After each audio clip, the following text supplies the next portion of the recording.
The horizon is moving, while climate change is the ultimate human stress test. This is the most mundane thing in the world.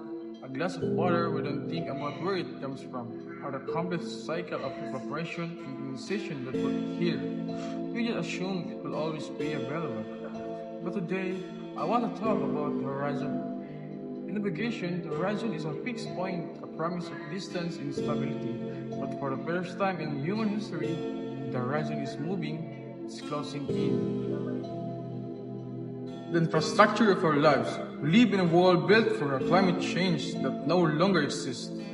Our cities, our bridges, and our power grids were designed based on 100-year events. Flood or storms so rare they only happen once in a century. But when those events starts happening every 3 years, the math of our civilization stops working. Take our food system. We have spent 10,000 years perfecting agriculture based on predictable seasons. We knew when the rains would come. Now that the predictability is shattering, when a breadbasket region experiences a flash drought, it's not just the farmer who suffers, it's the global supply chain. It's the price of bread in a city 5,000 miles away. It's the social unrest that follows when people can no longer afford to eat. The Great Renavigation. So, where does that leave us? Aren't we just passengers on a ship with a broken rudder? Absolutely not. The same intelligence that allowed us to build the global industrial civilization is the same intelligence that can redesign it. But we have to stop looking for a silver bullet. There's no one invention, no single carbon capture machine or magic battery that fixes this. We need silver buckshot. 1. Radical efficiency, redesigning how we move and build. 2. Resilient infrastructure, acknowledging that the water is rising and learning to live with it rather than just fighting against it.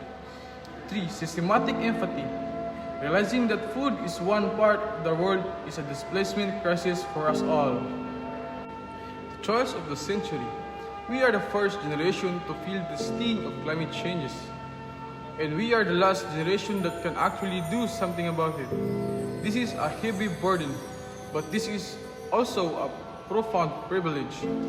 We have the chance to be the ancestor who choose differently. We can be the generation that stopped treating the earth like a business in liquidation and started treating it like a home. The horizon is moving. We can stop it from shifting entirely, but we can decide to drop the young. We can decide to build a world that is not just sustainable, but regenerative.